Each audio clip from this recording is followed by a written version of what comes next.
Okay, so picture this. You're a professional thief, but you don't break into banks. You don't crack safes. You break into mines. Yeah. You fall asleep, you enter a dream, and you're there to steal secrets. Right. And you wake up with a jolt, sweat on your brow, checking your watch. Only 5 minutes have passed. In the real world, Yeah. the van hasn't even hit the water yet. But in your head, you've just lived through an entire week. Vivid, complex, terrifyingly real. You are, of course, taking us straight into the world of Dom Cobb from Christopher Nolan's Inception. I absolutely am. That movie, it came out way back in 2010, but it just stuck with people. Oh, for sure. And besides that spinning top at the end, which, by the way, we are not debating today because we do not have 10 hours. No, please, no. The one thing everyone talks about is that core idea. Yeah. That time in a dream moves differently. That a few minutes of sleep can equal hours or days. Yeah. Or even weeks of life. It's such a great hook, a brilliant plot device. But what's so fascinating is that Nolan didn't really invent that. He didn't just pull it out of thin air to make that amazing slow motion sequence work. Right. He was, exaggerating a very, very common human experience. That's the thing, isn't it? We've all had that morning. You wake up and you feel like you've been away on this epic journey. Yeah, a glorious one or maybe a traumatic one. Exactly. You feel like you spent days traveling, making these huge decisions, dealing with plot twists that, I don't know, would make a soap opera writer jealous. Oh. And then you look at the clock. And you realize you only hit snooze 10 minutes ago. Yeah. It's a universal feeling. It is. And the reverse happens too, which is just as weird. You close your eyes and what feels like a blink, 1 second. literally 1 second of darkness, and then bam, sunlight is streaming in and 8 hours have just vanished. So today, that's what we're doing. We're going on a deep dive into that exact discrepancy. We've got a stack of fascinating research here, from 1960s sleep studies all the way to modern neurocognitive philosophy. And we're going to try to figure out what is actually happening to our internal clocks. Does time compress? Does it speed up? Or is our brain just playing this huge trick on us the moment we wake up? It really gets at a fundamental question about consciousness, What even is time when we're dreaming? Is it physics or is it something to do with memory? Let's unpack it, because for a long time, I think people just assumed dream time was, magic, unknowable. Right, it's this misty, subjective thing. But scientists actually tried to measure it with hard data. They did, and honestly, the early attempts to put a stopwatch on dreams, they came up with some results that might actually annoy the diehard Inception fans out there. Go on then, burst the bubble. Well, okay, if we go back to the 1960s, researchers really wanted to test this time dilation idea. They needed a way to communicate with someone who was asleep, which is obviously tricky. Right. So they took people who were in REM sleep, that's a rapid eye movement state where all the vivid dreaming happens, and they exposed them to timed stimuli. Okay, so they're asleep, and the researchers are what? Buzzing them? Spraying them with water? It varied, but usually something like an auditory or a tactile stimulus for a set amount of time. So imagine a soft tone playing for exactly 10 seconds, or a light tap on the wrist. And the goal was to see if the sleeper would incorporate that into the dream. Exactly. And then when they woke up, could they estimate how long it lasted? So the question is, if I hear a tone for 10 seconds in the lab, does it become like a 10-hour fire alarm in my dream? That was the big question. But here's the key finding. When they woke up, these people could actually distinguish pretty accurately between short intervals. Yeah, they knew the difference between a stimulus that lasted, say, 30 seconds versus one that lasted 3 minutes. They didn't wildly overestimate it. So in that situation, the internal clock was working. It wasn't like the 30 seconds felt like an hour. Precisely. Under those passive conditions, it suggested that subjective sleep time corresponds pretty well with actual physical time. But that's passive, right? That's just someone reacting to something. It feels more like measuring a reflex than, a story. It gets way cooler when we get to the work of Stephen LaBerge. Oh, yeah. This is one of my favorite parts of this research because it just feels like something out of science fiction. Stephen LaBerge is a giant in this field. He's the person who really put lucid dreaming on the scientific map. And he used a very, very clever physiological loophole to test time perception. The loophole being that when we're in REM sleep, our bodies are paralyzed. Right, rematonia. Nature's way of stopping us from, running into a wall while chasing a dream monster. Yeah. But our eyes still move. Correct. The muscles are shut down, but the eyes are just darting around under the lids. And LaBerge realized That's a communication channel. It's the only bridge between the dreamer's world and the lab. So he works with lucid dreamers. He did. And just to clarify, for anyone who hasn't gone down that rabbit hole, a lucid dreamer is someone who knows they're dreaming while they're dreaming. Right. They kind of wake up inside the simulation. They have agency.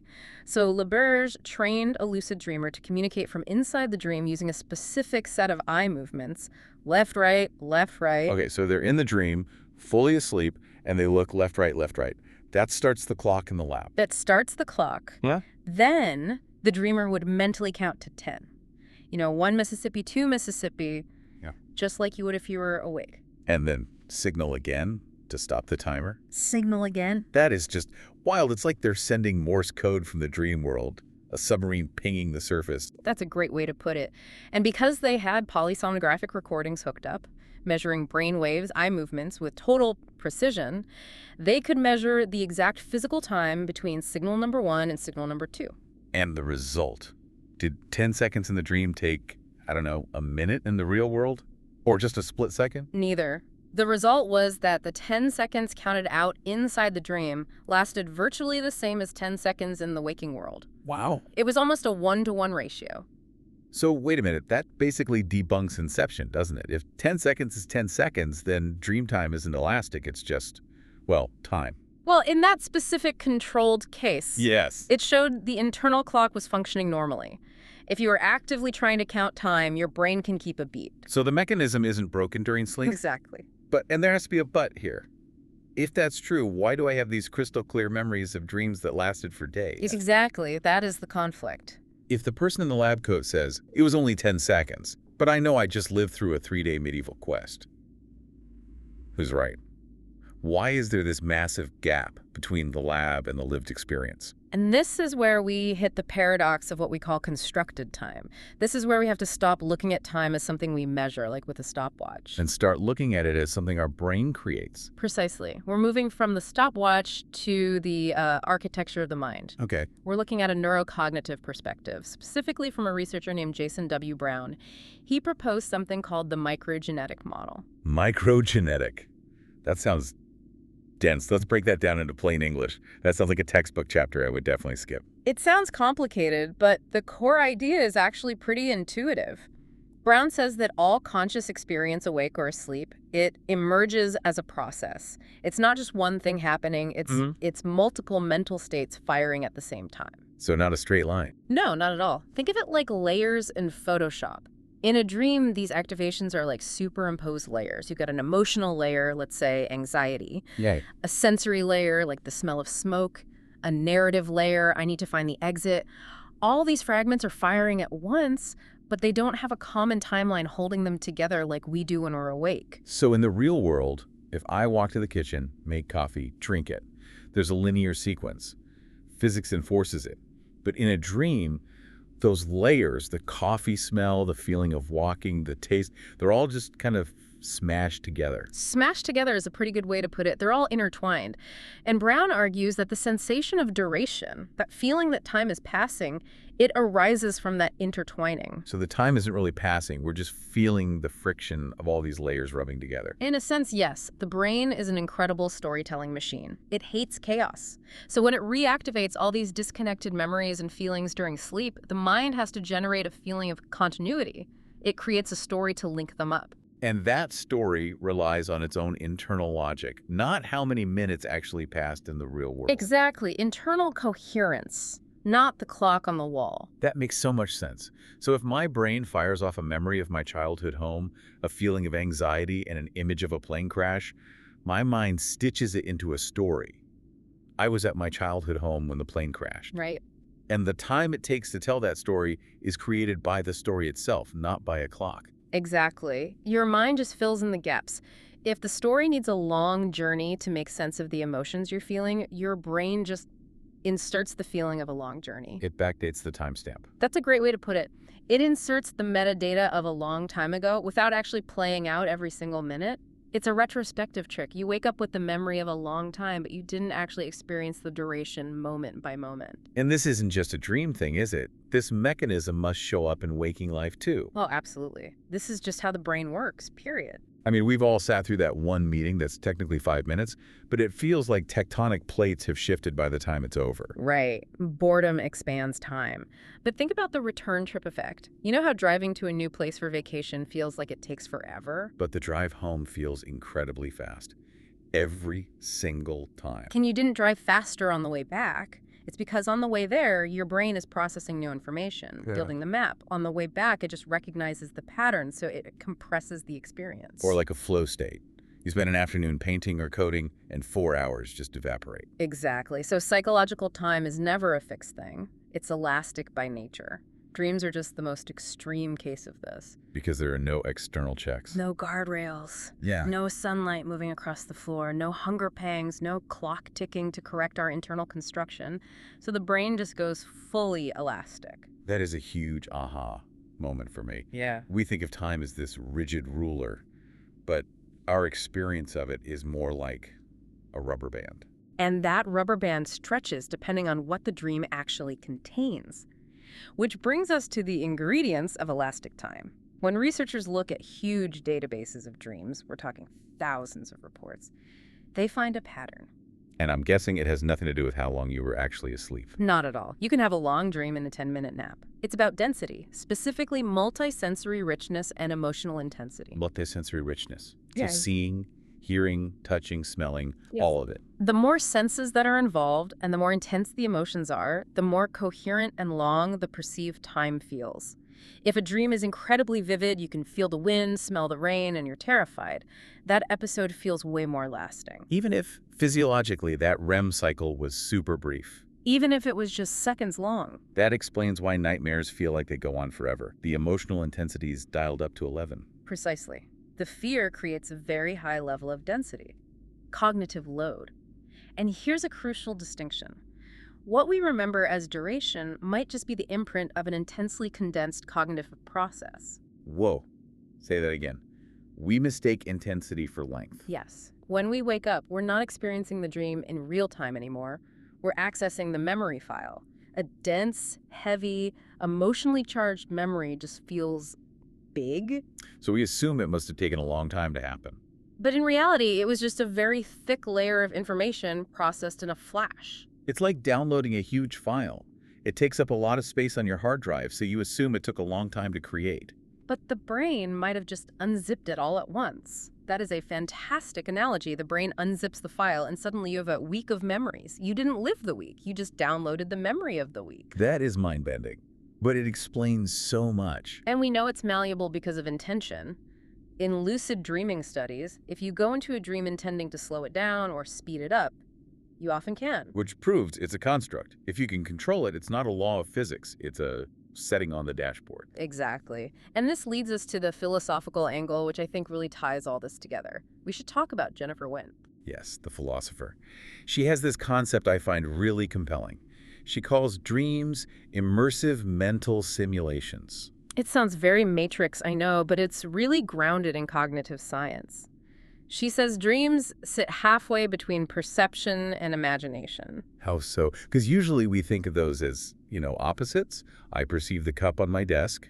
I imagine a dragon. Right, but when you're dreaming, you aren't just imagining the dragon. You are perceiving it as if it's really there. Your visual cortex is firing. Your fear response is firing.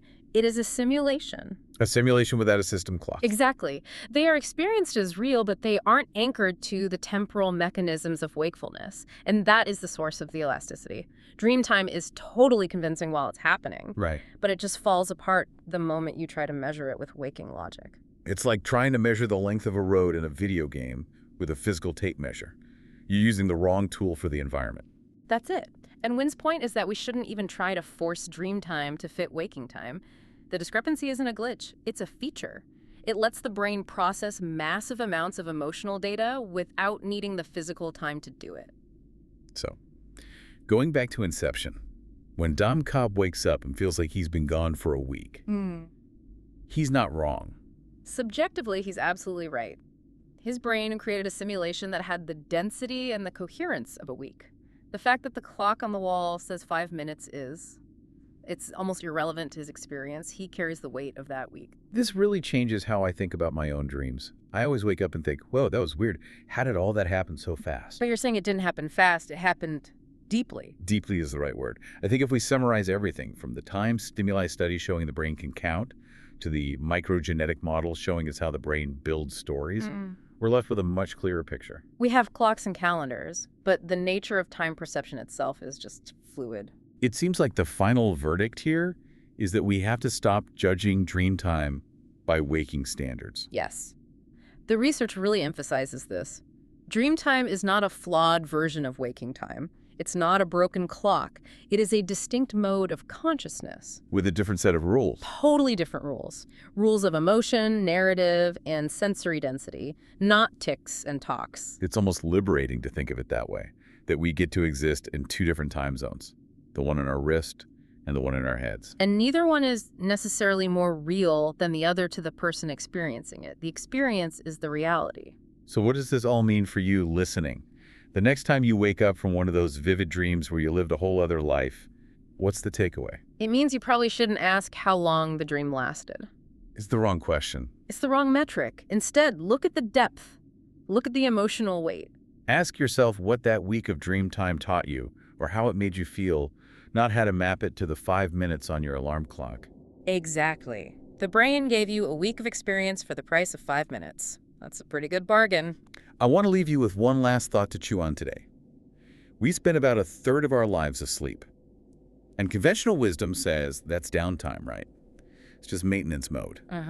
But if dream time is this elastic, if we can experience days of life in just a few minutes of REM, are we actually living significantly longer lives than the calendar gives us credit for? That is a wild thought. If you add up all that perceived time, all those dream journeys, all those simulated weeks, how old are you, really? If you're 30 on paper, but you've lived 1,000 years in dreams. It suggests our internal biography is much, much longer than our external one. Something to think about tonight when you close your eyes. Thanks for joining us on this deep dive into the elasticity of dream time. Sleep well. We'll see you in the next one.